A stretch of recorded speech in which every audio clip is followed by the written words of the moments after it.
Hello, everyone, and welcome to another episode of Good Hang. This is such a good one. You know, this is a guest who I wanted on since I started this podcast, and I am such a fan. It is Hayley Williams, a beautiful artist, an incredible singer, songwriter. You might know her from the band Paramore, but she's out with her third solo album, Ego Death at the Bachelorette Party. And she's just so special, and we had such a good time. And we're going to talk about a lot of stuff today. We're going to talk about working with David Byrne. We're going to talk about Wayne's World and how important of a movie it is. We're going to talk about being short, pros and cons. And we're going to warm up and warm down, because that's what a person does when they take care of their voice. But most importantly, we're going to start this podcast like we always do. We're going to talk to someone who knows Hayley Williams and knows her well. And today we have Doug Peck. Now, Doug Peck is a musical director, a teacher, voice teacher, if you will. He's also a trained musician and pianist, and he works with Hayley to get her voice just right. And I know him in a very special way too. So let's find out what that is. And let's get Doug on the line. Hi, Doug.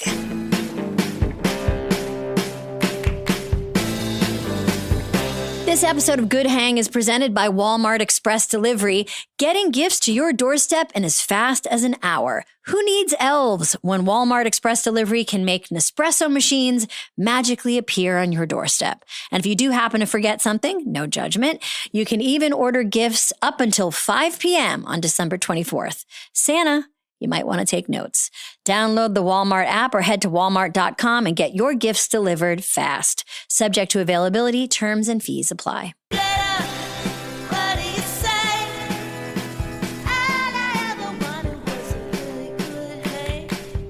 Hi, friend. Hi, my queen. It's so good to see you. Oh my gosh, I'm so excited to talk to you. Thank you so much for doing this. I mean, Doug, we could do an entire episode on your life, your talent. How did we meet? We met through our buddies, Katherine Hahn and Rashida Jones. Both of their episodes were so good. Where 2 years ago at the Christmas season, we thought it would be fun to do some Christmas music together at Rashida's house.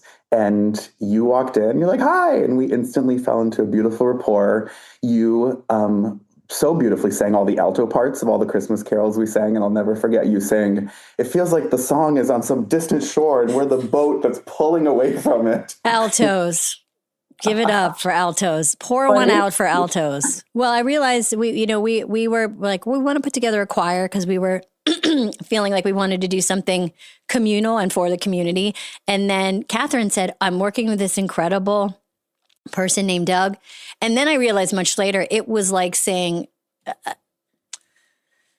I know this woman named Julia Child. She's going to come and teach us how to make a chicken. Like, we had the best of the best. We were so lucky. Well, thanks, Katherine, for introducing us. Speaking of Julia Child, Amy, let's get your head voice warmed up. Julia Child. Okay, so Doug, what should I do? Thank you. Can you give us a good old acting class?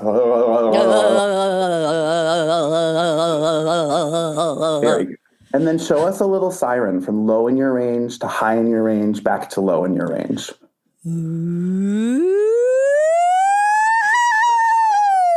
Good. Really good. Can you roll your shoulders while you do that and keep yourself nice and cozy, comfy? Oh my God, my shoulders. God, I forget I have shoulders. I'm rubbing them over the Zoom so they can relax. No, Doug is a good shoulder rubber, and not in a creepy way. No. Not in a creepy way. With consent. Never. Siren while you roll your shoulders out. Ooh.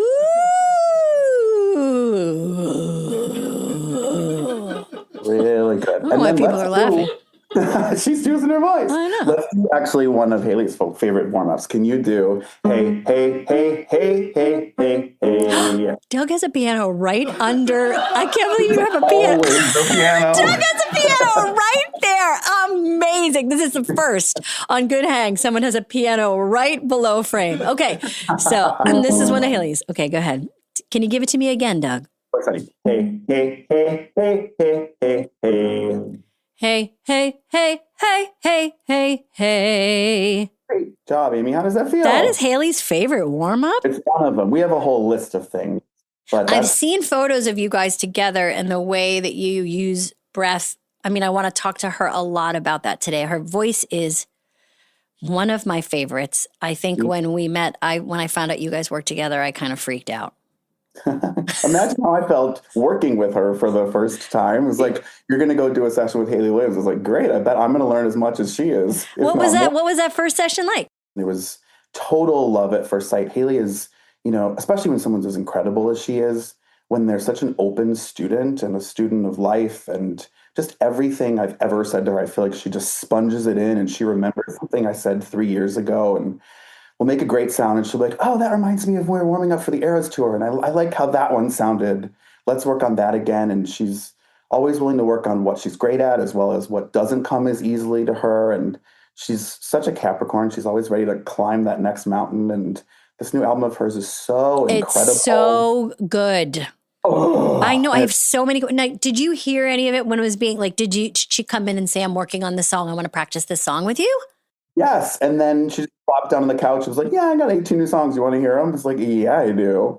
And then she's like, some of these are really low. We should probably work on that. I was like, I cannot wait, Hayley. Let's go. Oh, wow. So that's interesting to me. Like a singer knows, okay, I'm going to have to perform these and I'm going to have to work on figuring out how to get my voice to sing these all the time. That's right. And sometimes when they record, they've never done it live all the way through. And our sessions are the first amazing time. I'm so lucky where you're like, okay, start at the beginning and sing it through and pick which backgrounds you want to do and which ad libs you want to do. And sometimes even great people like Hayley are like, whoa, this doesn't feel at all like it felt on the record.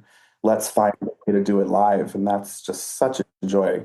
I always think about that and I want to ask her. And I think she was has spoke about it in a really funny way, which is, you write a song in your 20s that you then have to sing 10 years later. And it's a note that's like, all I wanted was you, or whatever. And it's like, damn, you got to hit that. I bet she regrets it. We've worked hard on that one. I'm really proud of her because that was one that wasn't always in the Paramore performances. And she was determined to get it back in the set. Dang. And we worked totally 360 on it with both the vocals and her confidence. How do you work on that? How do you work? And what is that note, by the way, Doug? Let's hear that on the piano. What's that note? That she's singing D's, B flats, and an E in that piece. Top of her range in a really chesty belt. And chesty belt. Oh, there's so much chest voice in it. And it's from the soul, and she gets her whole body behind it. And we worked on, having her look up to her friends in the first balcony and have her whole throat be open while she makes those sounds, knowing in her eyes that she's going to crush it when she takes the breath to do it. And then watching the reward and watching the audience reaction. It's just so soul satisfying. She also does a lot of vocal cool downs. So after the show, we warm her voice back down and help it relax, which helps her with the next night. And helps her take a second to say, oh, yeah, I did do that really well tonight. And I did use the proper technique to sing that. And also we've had fun days where she's like, yeah, I just wanted to scream. So I screamed that one. And help me. Help me like get my voice back. Yeah. She is, after all, a rock star. So yeah. That's all too. Well, I mean, I want to ask her about it. Just the idea that you have to keep your voice. I mean, when you lose your voice, you lose the show. The show's over. It's really an intense stress. What do you do? How do you help people not lose their voice? We have straws. We have straws in water. We do gentle. Wait, what do straws do? You take a straw, which gets proper closure and back pressure at your vocal folds. You have one? Somebody get me a straw. Somebody get Amy Poehler a straw. Somebody get me a straw. Watch this. I need a straw. There's no straw in here. I mean, we're never going to find a straw. Okay, so you get a straw. We're going to pretend we have a straw. Okay, we're going to do a little prop work, okay. Right? Oh my God, there's a straw flying in. Jenna has a straw. Incredible. Thank you, Jenna. Is it a metal straw? Is a metal straw okay? It could be fine. It doesn't matter what it's made of. Because all you young people want the straws to be metal now, so can't find a paper one. And do you have a little liquid in that mug you got there? I do. Are you going to spill it if you blow bubbles into it, or is it like half? No, blow bubbles into it. Fantastic. Stick the straw in there. Okay. And just blow bubbles. Beautifully.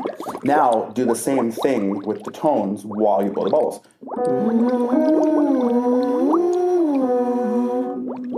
Oh my God, Amy Poehler's doing straw bubbles. That's a big thing we do in cool down to help the voice reset. It's like a little massage for the vocal cords after heavy use. You know, it's so amazing. Now, honestly, having a podcast, I've realized I see what it does, even just talking, what it does to your vocal cords, and they need a lot of love. And, well, we can help you come up with a warm up and a cool down before taping days. I'd love to do that with you. Oh, Doug, listen, I'd love that. And I'd also love to make every guest watch me do it and make them very uncomfortable while I take my time doing it, you know? Okay, so Hayley is coming in today, and I hope I don't, as the kids say, glaze her too hard, but I love her. You probably will. I know I will. I love her. What do you think is a question that I should ask Hayley today that she doesn't get asked, or that you'd want to hear, or think it would be a good thing for us to talk about? Okay, I thought of two, so you can decide if you want to do one or both.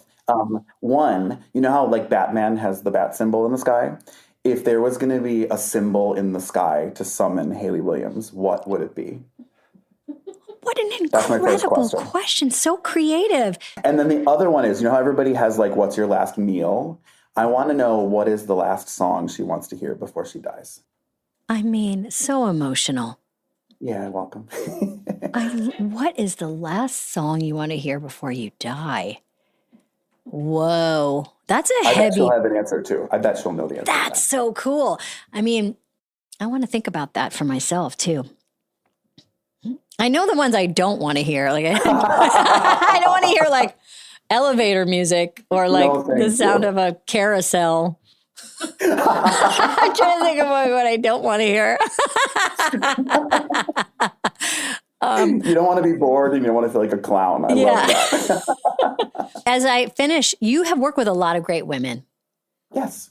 Who have you had the privilege to work with? You know, some days, Amy, I'm like, oh, it's an all-girl schedule, and I'm so happy. So it could be a Catherine Hahn, Patti LuPone, Billie Eilish, Hayley Williams. I've worked with Phoebe Bridgers a lot lot. Oh, you're working with her today. Not to brag, but you told me that. That is true. Thank you for making the scheduling work. We'll work around Phoebe. Yeah, that's a good choice. Incredible. I'm working with Rico Nasty these days and Lauren Mayberry from Churches and lots of up-and-coming people, including, by the way, Hayley is the biggest music fan in the world, and she's always scouting. And every once in a while, she'll discover somebody, and she'll tell me, or she'll tell her manager to tell me, like, make sure Doug does a lesson with that person, because we want that person to start getting ready to tour and sing all the time. So some of the great people you haven't quite heard of yet, but you will. I had a student record her Tiny Desk concert today, Annie DeRusso. Oh my gosh. Wow, that's exciting. Well, I love you. I love seeing you. I miss you very much. I hope we get, we should let everybody know that our choir was called the Something Something Singers. And we did 2 shows. We did it for the Motion Picture Academy, the retirement home in LA, and we did it for LA Children's Hospital. Can I show you my Hayley Williams tattoo? Yes.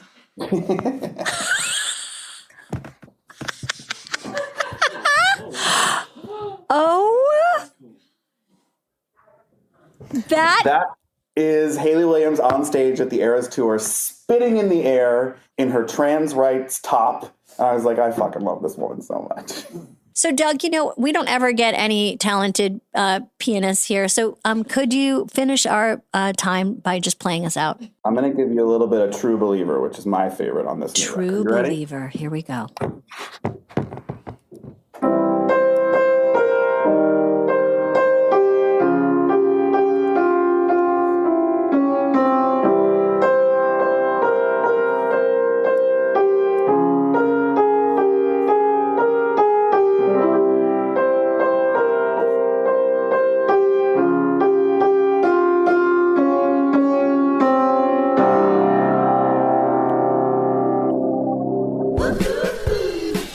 Gadgets? I like gadgets, and I like them even better when I have them delivered from Best Buy on Uber Eats.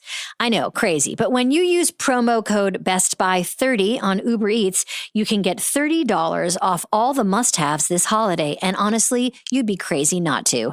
Everything from a PS5 to Nintendo Switch, even a Dyson Airwrap, all the best gifts delivered right to your door, and sometimes I actually gift them to people instead of keeping them for myself. Get all your must-have holiday tech from Best Best Buy on Uber Eats and save $30 on orders of 100 or more with promo code BESTBUY30. Ends 12/31. Terms apply. See app for details. Hayley Williams is here. So happy that you're here. Oh my God. I feel like I've waited for this my whole career, my whole life. I've been making music for 20 years so that I could finally get to you. Wow. You know what?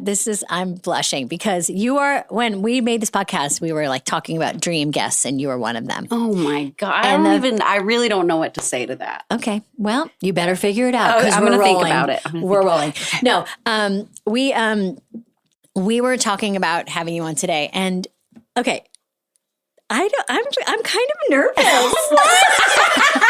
I'm such a fan. Such a fan. Yes. Thank you so much. And as the kids say, I'm just gonna glaze you. I'm gonna be doing a lot of glazing. Glaze me. It's gonna be a glaze fest. I'll glaze you back. Are you on some kind of tour right now? Like you're on? Well, like basically a promo.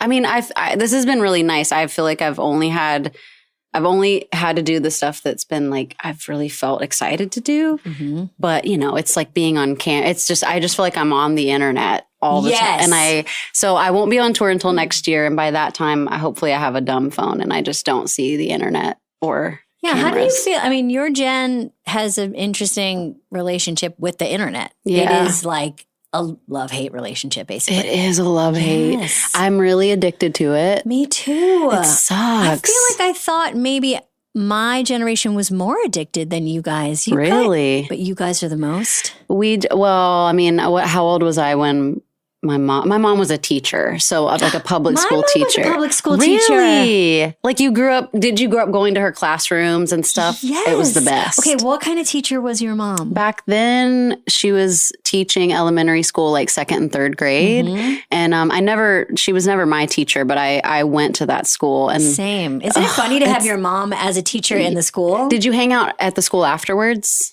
Yeah, we often got there early if we were going in with her, or we'd stay after. And you kind of like see the other teachers after school, which is a trip. It's like Mean Girls when they see Tina at the mall. When they peek in and see Tina at the mall. Yeah, it really is like that. That resonated with me deeply. I know it does feel like you're like peeking behind the curtain. Yeah, like very like don't look at the wizard style. Right. Yeah.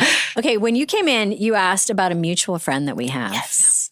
So we do have a mutual friend, and he's the most loveliest guy ever. His name is, what is his name? Doug Peck. So we have a thing on this show where we, at the beginning of each episode, we kind of talk well behind our guests' back, and we talk to somebody who knows them and get a question from them to ask you.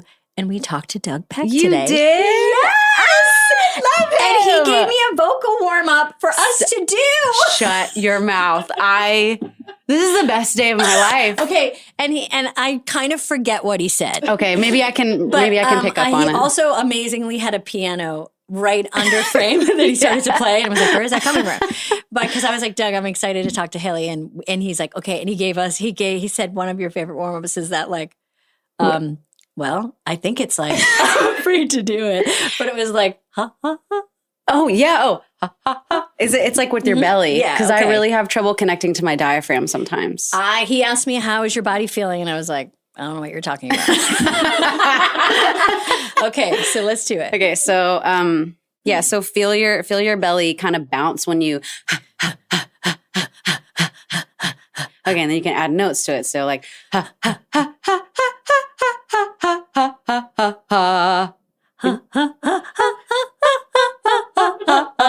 Yes, that's it. It really wakes up this whole like everything. It does. Yeah, it really helps. We were just talking today about you, and I mean, it's hard to not start with your voice because your voice to me, and here comes the glaze. Your voice to me is get prepared for it is its own country. It's like it has such an incredible history. Like I feel like I've been a fan of it and you and your work for so long, and I've watched it change. And and what I love about this new record, which I love, Ego Death at a Bachelorette Party, is the way you kind of play around with your voice in my opinion, a confident way as someone who feels like they're ready to just kind of like see where their voice goes and play around with it. So I guess my first question to you is, when did you form a relationship with your voice? Whoa, that's a cool question to think about. I think young, I was remembering this not too long ago, and I think this must be it. I would go to church with my mom and with my family as a kid. And I was a very anxious, stressed out little kid. And my mom and I kind of, she was in a not great marriage. It was my mom's second marriage. And I think I just had anxiety a lot. So we would go to church and everyone would sing out of the hymnal. And they're not fun songs to sing, right? Sure. It's boring when you're a kid, especially. Right. But I noticed that my stomach ache would go away. And I couldn't explain it, but I started singing. I started singing more to the hymns along with the hymns at church.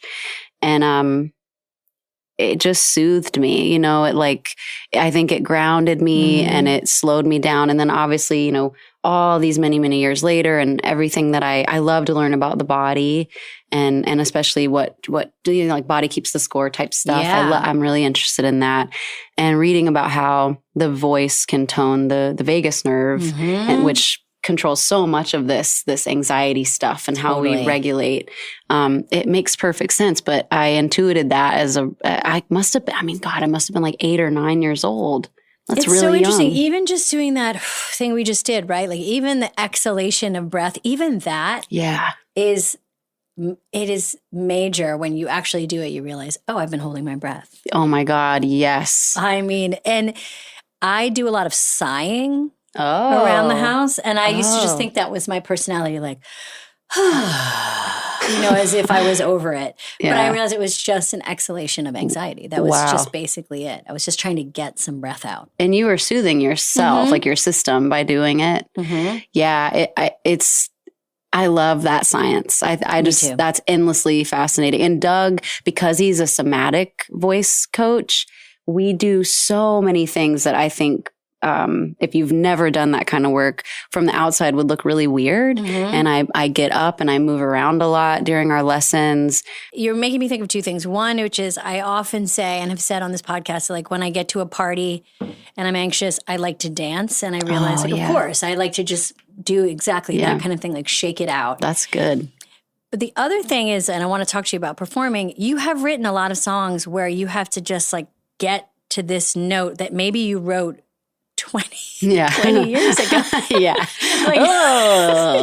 I mean, there's some versions like, okay, I could, I got to get to it. And I was saying to Doug, like, it's really hard to, it's like a high dive where everyone's, and I'm thinking specifically of a couple moments, like All I Wanted. The anxiety. Okay, but you nailed it. That's Doug. But talk to us about, like, for example, the journey of, and for people who don't know, there is an amazing song, a Paramore song, and it hits a note that is like so satisfying for you to get. What is the note of that? Is it a?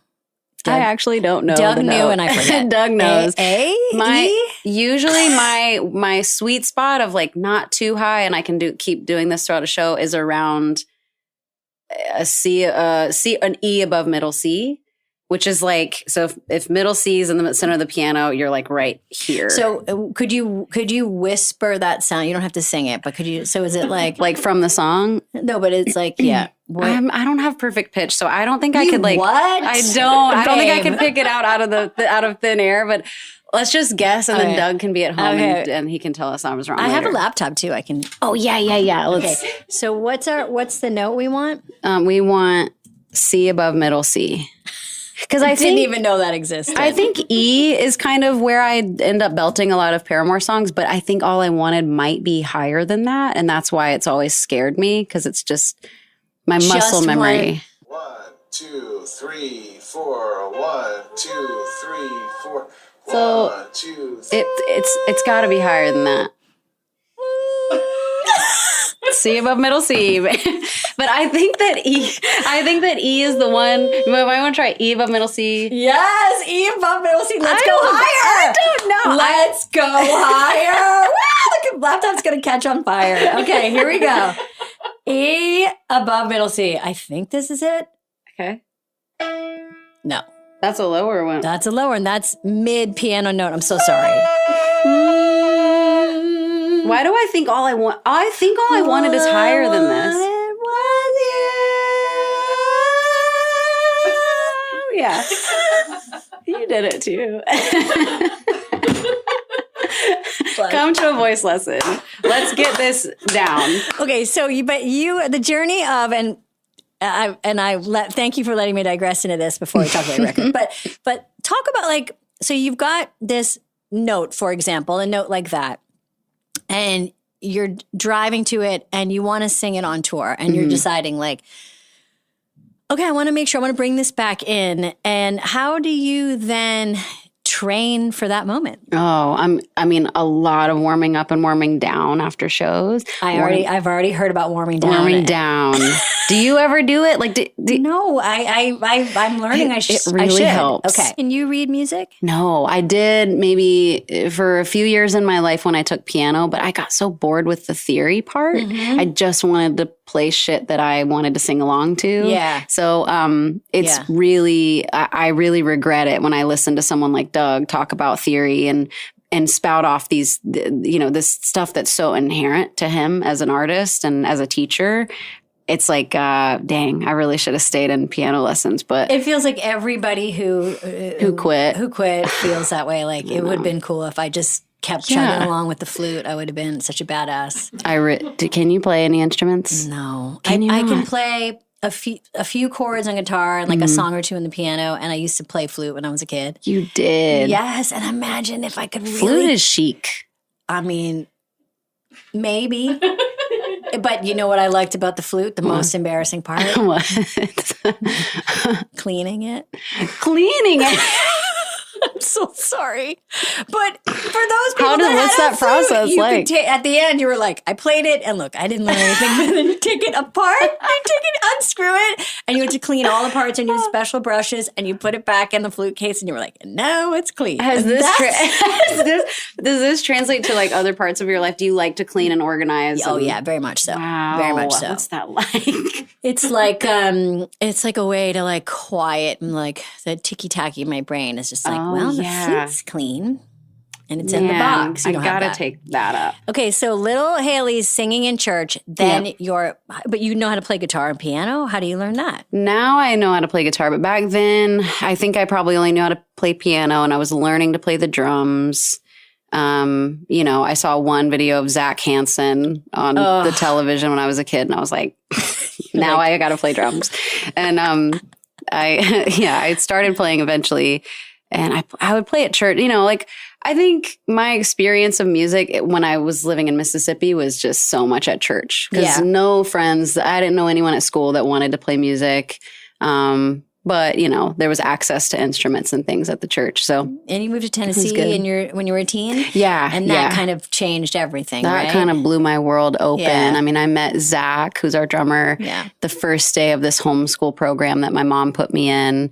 I tried to go to public school. I was such a nerd. I really got bullied. So I didn't make it very long there. It's okay. When I think about it now, I'm like, my mom and I were on such an adventure. We had run away from Mississippi. This was the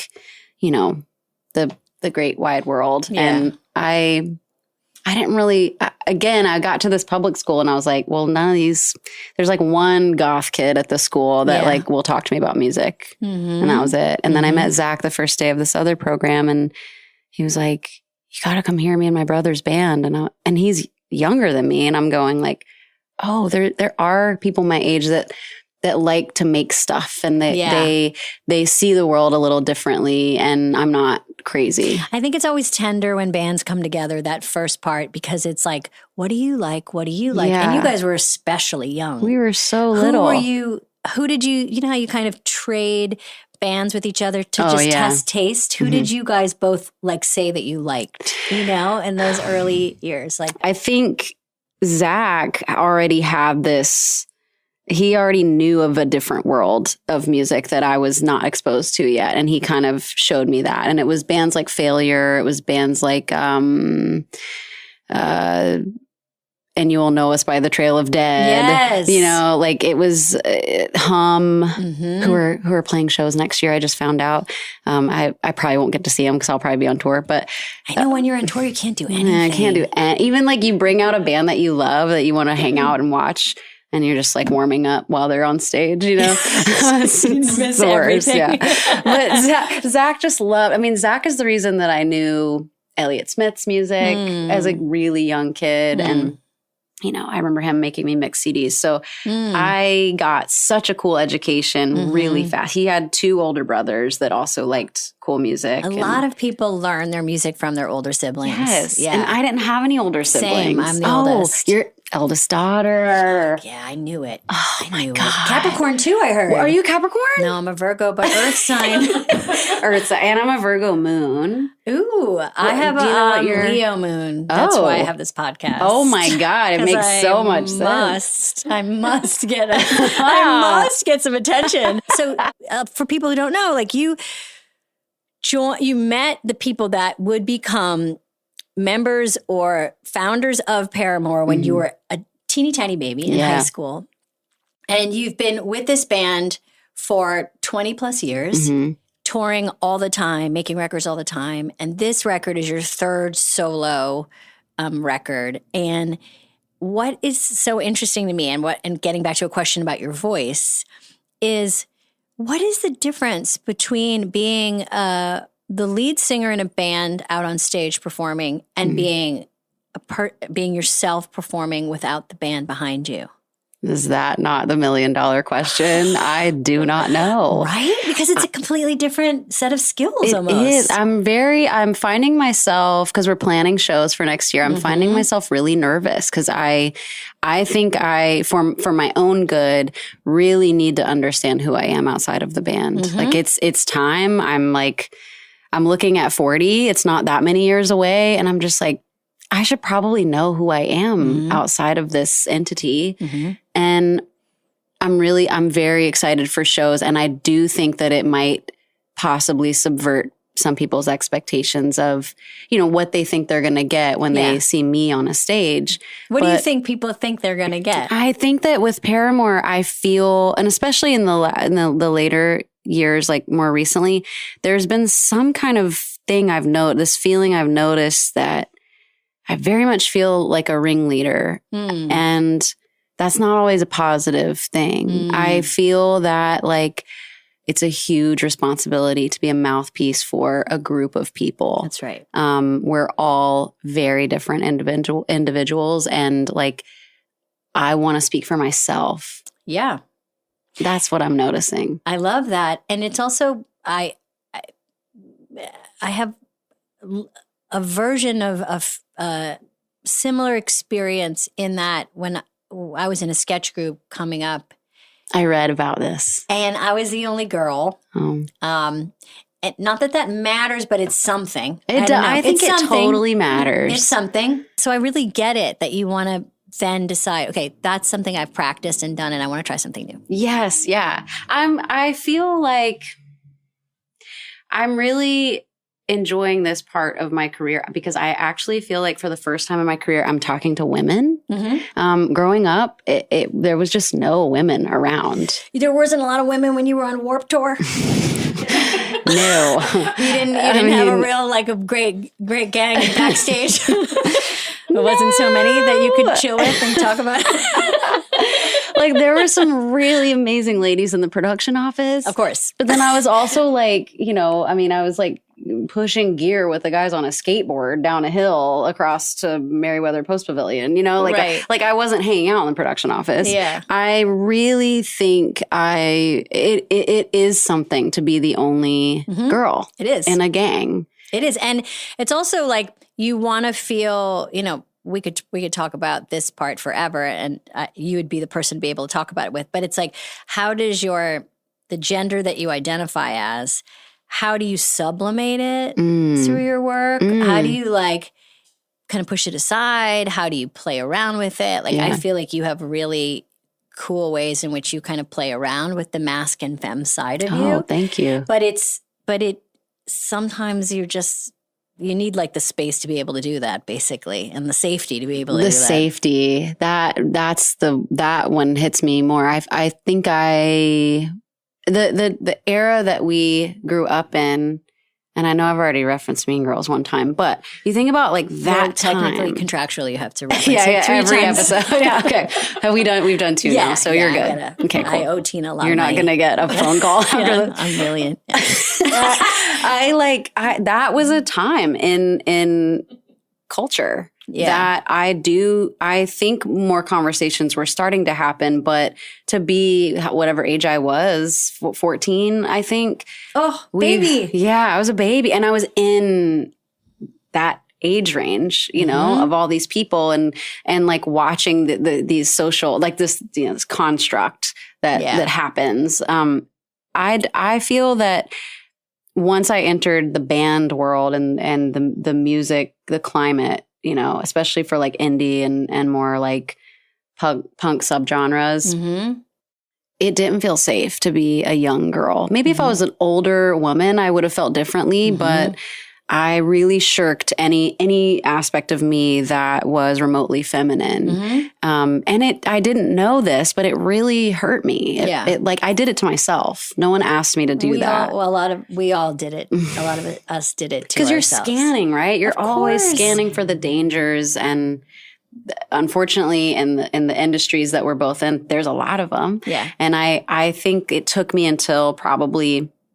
I remember writing very neutrally, like in terms of my point of view. Like I never want to give away lyrically that, this is a young girl's point of view. Yeah. Trying to be smart enough to make that happen. But it was probably like our 4th album, which I would have been in my early 20s by that point, where I started to play around with my femininity more and I wasn't so ashamed of it. And, if I ever felt sexy, I didn't like push that feeling away. Yeah.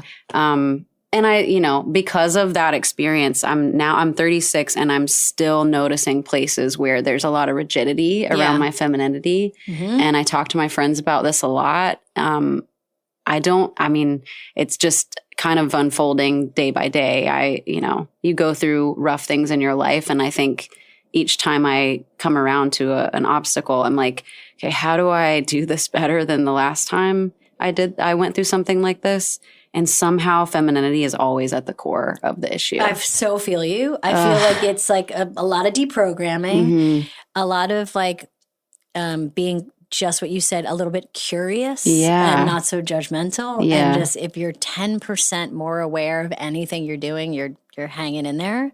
Because it's, you can't like judge yourself for what you didn't know. Yeah. When you were on tour, is there any women that come to mind that were kind of guiding lights or, people that you met along the way that kind of felt like, oh, I'm going to notice them and I'm going to kind of pay attention to what they're doing and I'm going to learn from it. Yeah. The second year we were on Warped Tour, Joan Jett and the Blackhearts played on the main stage like the whole summer, which is a brutal summer. It's a long tour. And I would catch them anytime I could. And we ended up in a photo shoot together I think it was for Billboard. And I kissed her on the cheek. I'm very shy. If we weren't doing this, I don't know when I would have ever met you. Like because I never want to bother people. And I am quite shy when I'm not on stage. And I don't know, we were standing next to each other and I just kissed her on the cheek. And I remember being like, I love her. And I didn't know anything about her other than she was in the Runaways and I had a Runaways poster on my wall as a teenager. But I thought she was just, I liked her masculinity. Yeah. I liked that she wasn't embarrassed to have that side of her as a woman. And she was also very sexy. So that was probably the first woman that I really performer that I was really around for like an extended period of time in my early career. And then, I just this year I met Kathleen Hanna and I told her, I was like, I haven't had many of these conversations and it's so validating it's so validating, by the way, to read books like your book and Kathleen's book and read about women. I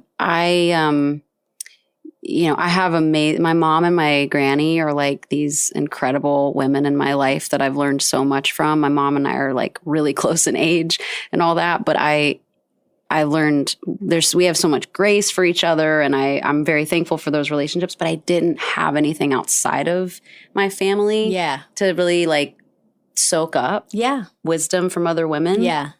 So I'm enjoying it's like that. the proximity of them. Yes. And you must have felt that on the Eras tour. Yeah. Like you got to be around all these incredible women and an incredible woman at the helm, and you just got to feel what it feels like to be in that matriarchal simulation. Totally. It's a different feeling altogether. I mean, there was a time too where we would go a whole year and I wouldn't see another girl on stage.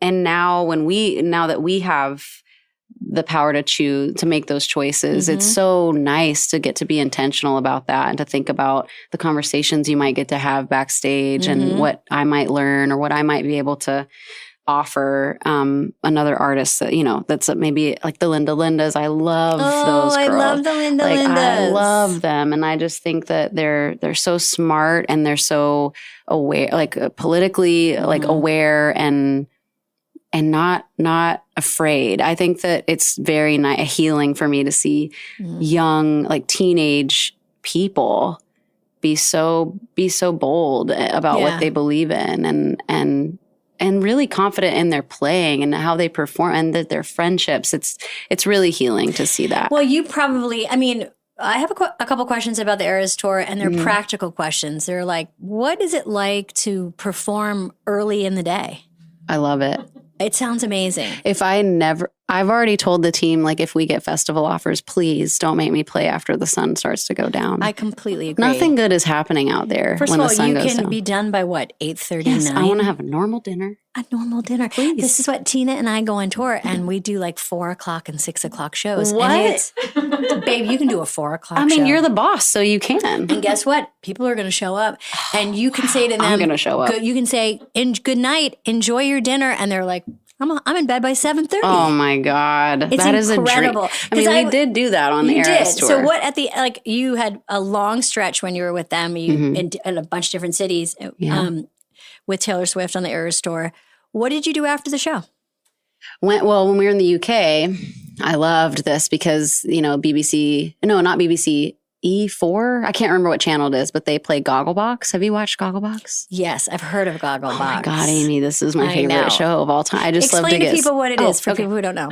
So imagine Amy and I are like, we're watching television together and all these cameras are still here, which honestly sounds terrifying, but like it's just families and friends watching TV, like commenting on what they're seeing. And some of it is like, soap opera type shit. And other times it's like Boris Johnson. Yeah. And I've seen some, like, that. I often see some clips of like heavy, beautiful scenes where like a young teen is coming out to his parents. Yeah. And then they'll show all the different reactions. Yes. And you think like, oh, this very blue collar family is going to have a tough time with it. And they never don't. do. Oh my God. England so is just great. full of angels. Well, according to Gogglebox. Yeah, according to Gogglebox. It's very wholesome. Yeah. And I love to just I can see pop that. an Eddie or two and just sink into have some room service around. And then just say, let me watch what people are watching.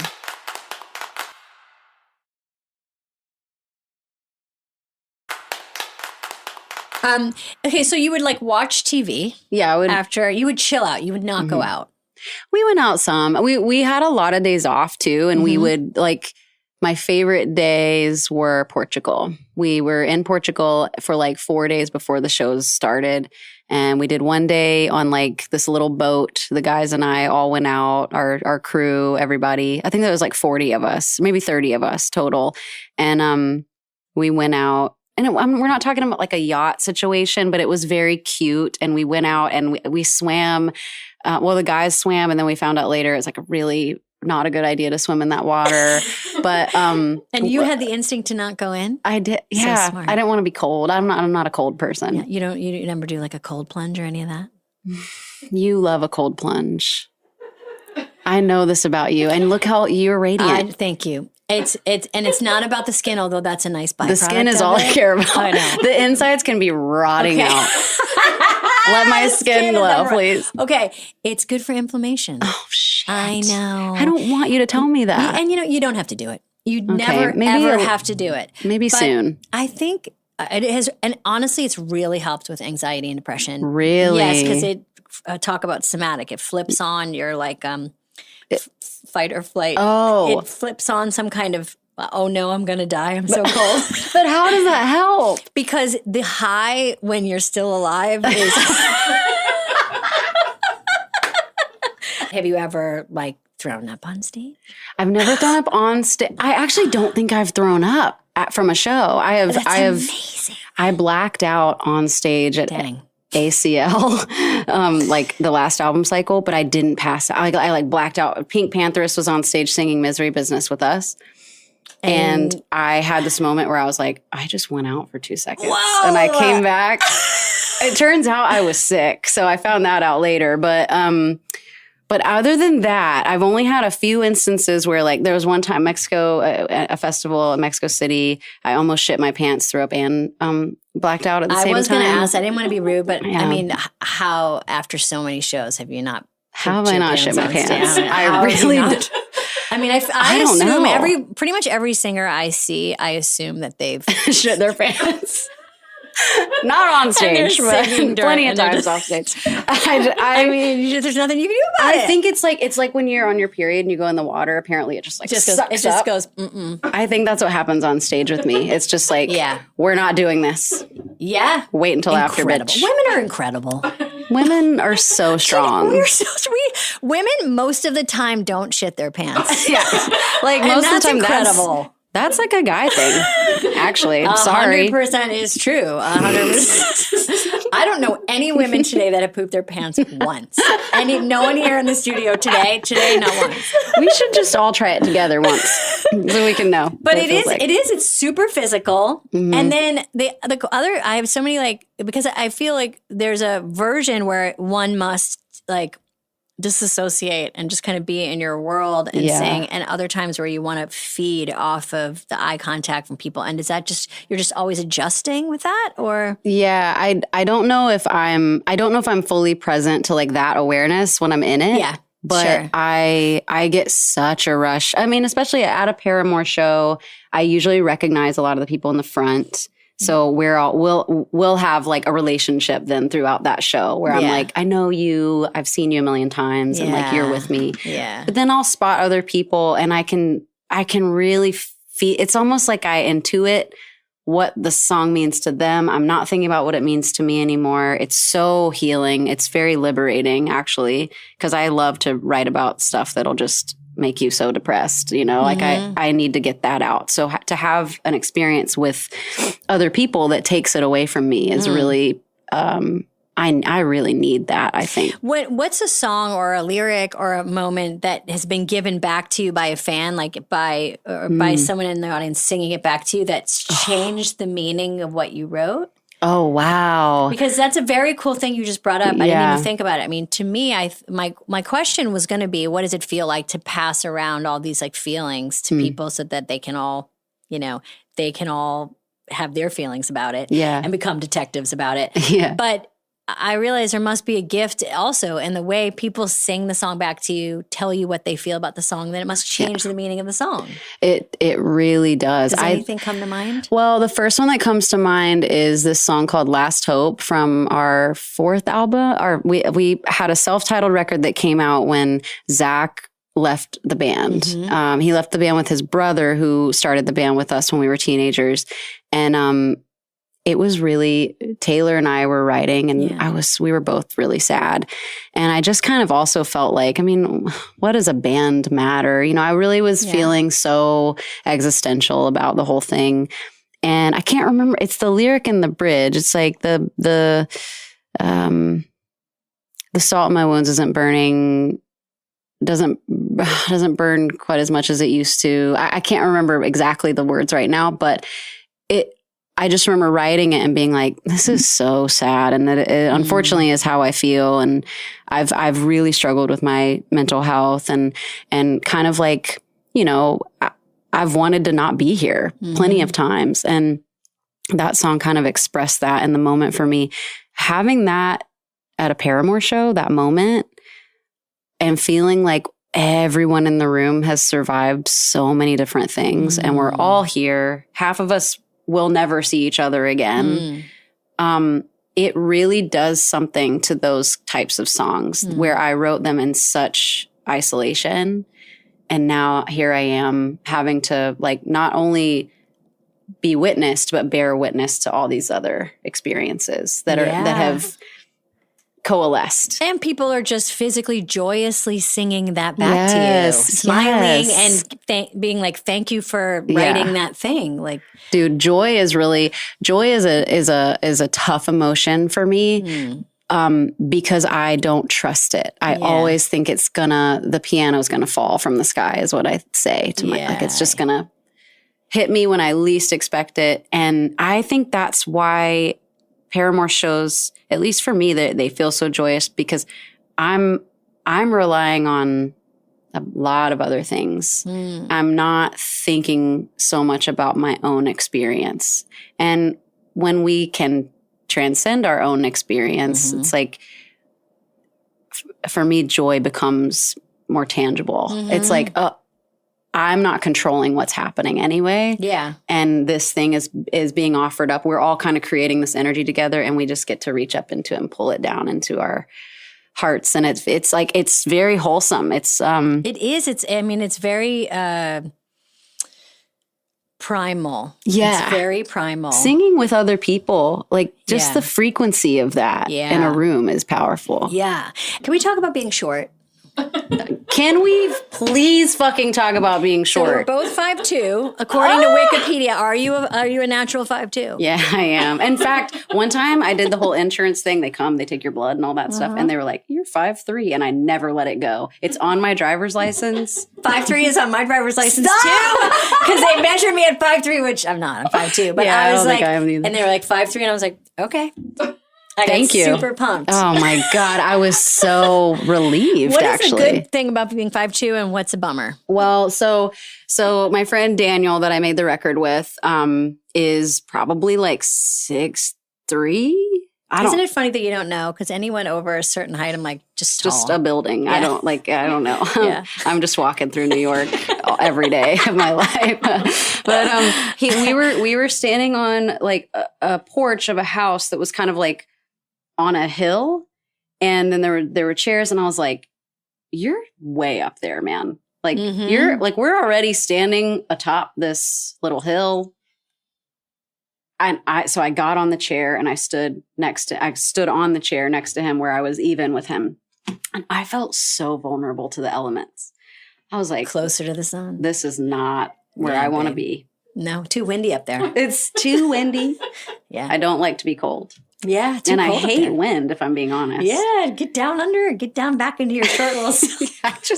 I really felt scared for like a few minutes. So I could tip over. I don't know how tall people don't constantly tip over. And it's like not our business what's happening up there. It's not our business what's up. No, I don't want to know. It's like if something's important, shout it down. But we don't need to go up there. Yeah, I mean, really though, I do though when I'm shopping. I hate being short. It sucks. It's so embarrassing. It's so embarrassing. Every pair of pants, you look like a little kid, like swooshing around just in a Danny long pair. around. Totally. Nothing fits. Nothing is made for shorties. It's really not. And now that I'm getting a little bit older, I'm like learning about like, if my torso is the right length and if this part of my body, I'm just like, I don't want to know this shit. Do you have shit. anything on your body that's long? My dick.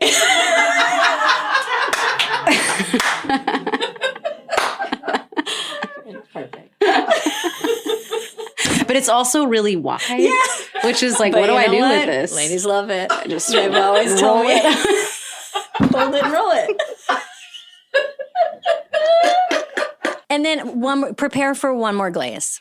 Okay. I'm ready. Well, I actually don't know if this is the last glaze, but prepare for another glaze. Okay. But you are an artist that other artists, male and female, feel like you are a lot of people's favorite artist. Oh my God. They love working with you. They have huge, tender feelings about being in your orbit. They on stage feel very like they're kind of loving you in real time on stage.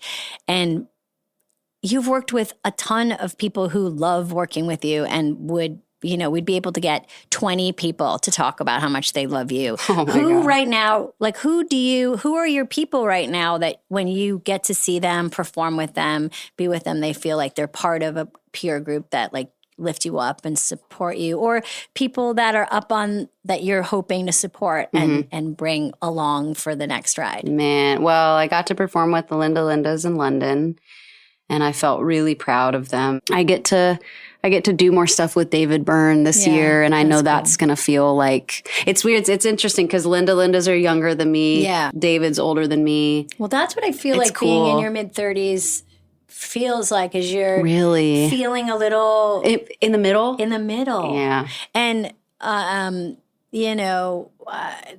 if your 20s are figuring out what you want to do, then your 30s are kind of figuring out what you don't want to do.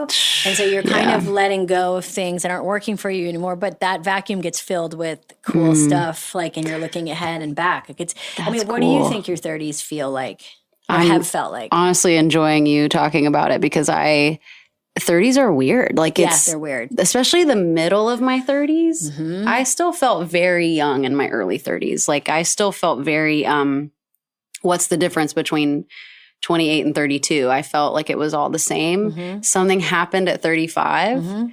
I started seeing myself, like seeing pictures and being like, oh, that's different.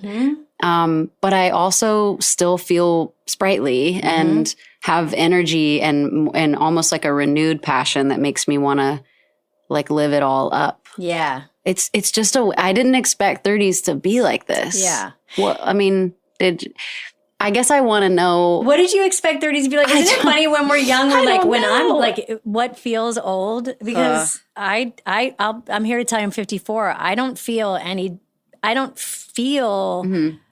old, but when I was a young person, if someone was like, she's 50, it would be like, oh my God. That's the oldest number I can think of. But it's so funny here to tell you from like sending you a dispatch from 54. I don't feel that different. It really excites me. Yeah. It excites me because I see, like, because being 36, when you say 54, maybe this is the age where, like, that doesn't sound old to me. That doesn't scare me. I think it sounds better than 36 in a lot of ways. Sometimes it's harder to be in the middle. Yeah, it's the middle. A little hard. The middle's hard. Hell is the hallway.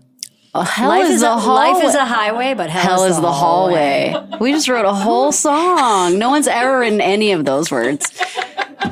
Okay, and then the last thing I'll say is that I see in the music world what happens a lot in the more like actor comedy world, which is women who are very, very different are kind of asked to be a member of the same group, and they're all really different with different styles and different ways of approaching things.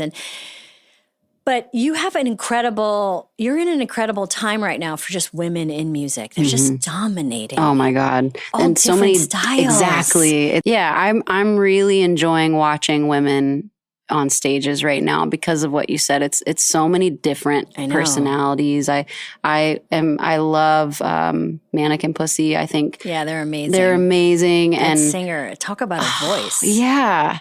And we just connected over DMs, and Missy was talking about losing her voice, and we were kind of like kikiing about that a little bit and talking about this initiative that she told me about, this No Music for Genocide initiative. And it's just so nice, again, to talk to other women in music that, like, we don't have to be doing the same thing. We don't have to like the same music. Like, we can be on completely different sides of the musical landscape. But I feel so much less alone by engaging in it more. And it's so exciting. Also, like, I was just telling my friends this morning, I normally listen to like, I like bands and I like heavy music and I like weird, I like all the stuff that's happening in Copenhagen right now. What's happening in Copenhagen? Oh, there's such a great music scene in Copenhagen. It's what? Yes, I'll send you a playlist. Oh my God, I would love it. Is it all? It's like heavy Copenhagen? No, stuff? it's not heavy. It's a vibe. It's a vibe, and I've always liked music from like Scandinavian artists, But also, I just was listening to. I put on this Olivia Dean song. Called "Man I Need," and I was like, oh, I know it because I've seen the clips all over the internet. And I started singing along to it and I started crying to it. And I think it's because it feels joyful and it feels very feminine. Mm-hmm. It's not, my mouth doesn't make those shapes very often.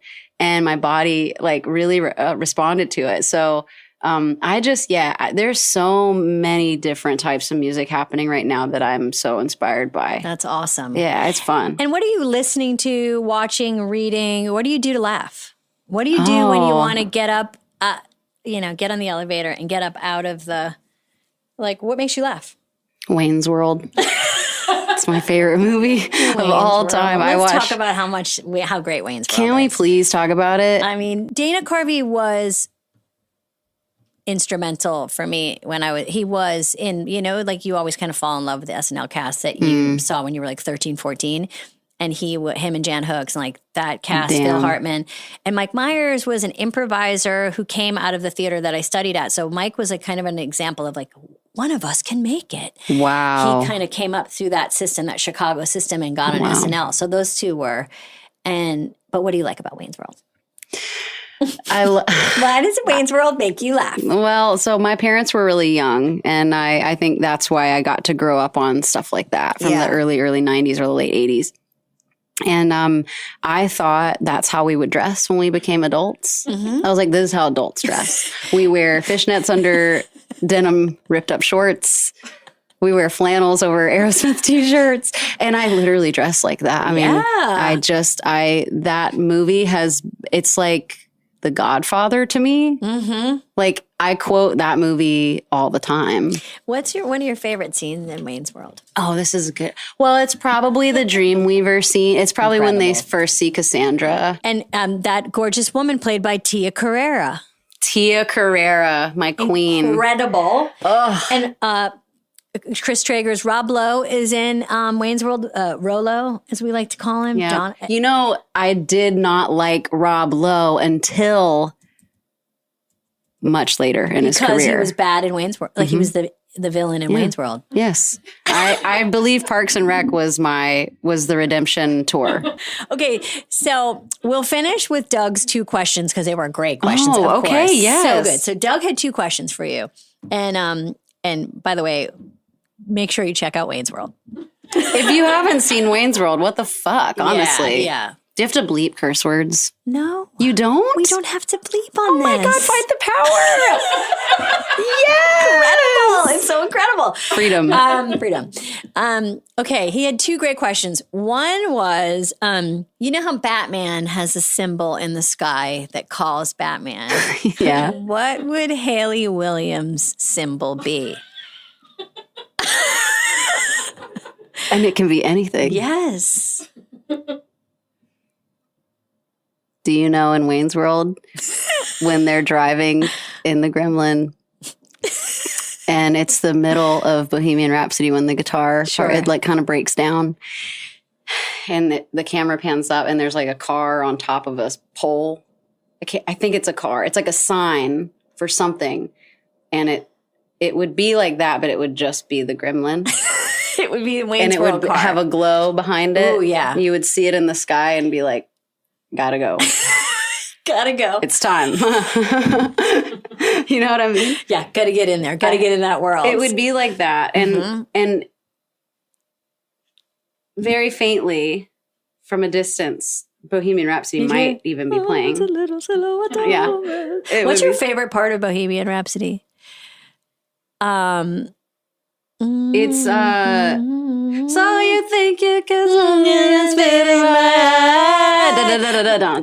That's my favorite part. Of course.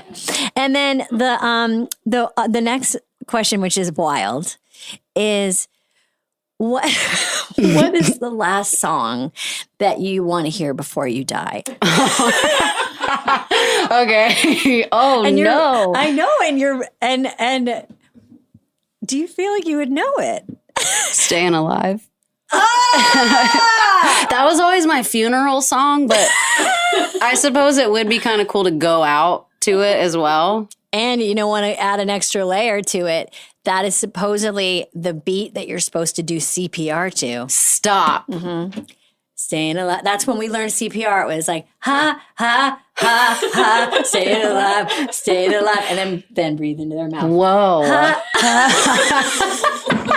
So that might be what you want to hear. Doug, you got your answer. Well, I hope this isn't too embarrassing, but we're going to do a cool down with our straws. Oh, yeah, with our straws. Yeah, here's your Damn, straw. Doug has really taught you. He gave us a cool down, and now I Okay, only thank want to do it with straws. Okay. Can you talk us through it? Yeah, we do a few different versions, and it honestly has been a moment since I've done it, which is hence why I was saying I need to start doing it at night.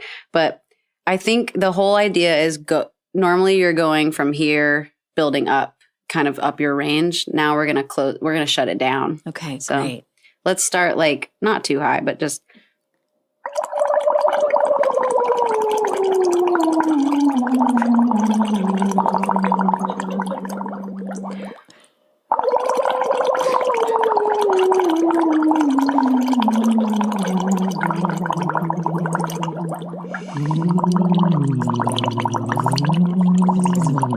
That's a little too low.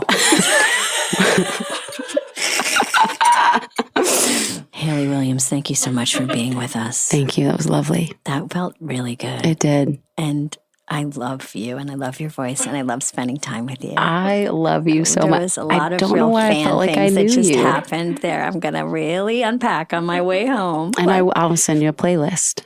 Yes, please, because we need to know what's going on in Copenhagen.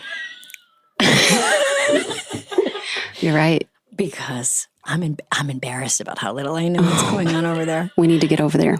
And don't think that for the rest of the week, I'm not going to dine out on the fact that Hayley Williams told me there's a lot of music going on in Copenhagen. I'm going to say it at least 10 times to Tell everyone. Tell everyone you know. People I meet at the gas station. It's everyone. hot. The block is hot in Copenhagen. You got to tell them. I'm going to drop that like it's nothing. Like, I'm just going to say it so casually. I'm not even going to make eye contact. Hands in your pockets.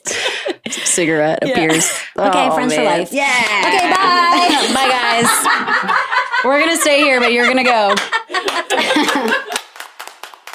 Thank you so much for coming, Hayley. You're my new best friend, whether you know it or not. And we'll be friends forever. It was so fun to see you. And I just want to say, Hayley talked about a lot of amazing musicians and people that she loves to work with. But for this polar plunge, I'm just reminding everybody about two things. The great Kathleen Hanna, who, started Bikini Kill and La Tigra and is an incredible activist and musician and instrumental for so many women's careers, such an inspiration, I know, for me and many other people. And the Linda Lindas, a band that Kathleen has supported as well as Hayley forever. They are just this really super fun, great musicians, great vibe. I got the chance to work with them in a movie I directed called Moxie, where they were playing at the dance, and they're just so fun. So check out music from the Linda Lindas, and always bow down to the great Kathleen Hanna. And thank you, Hayley Williams, always for all that you do. Can't wait to see what's next. Okay, thanks. Bye. You've been listening to Good Hang. The executive producers for this show are Bill Simmons, Jenna Weiss-Berman, and me, Amy Poehler. The show is produced by The Ringer and Paperkite. For The Ringer, production by Jack Wilson, Kat Spillane, Kaya McMullen, and Alea Zanaris. For Paperkite, production by Sam Green, Joel Lovell, and Jenna Weiss-Berman. Original music by Amy Miles.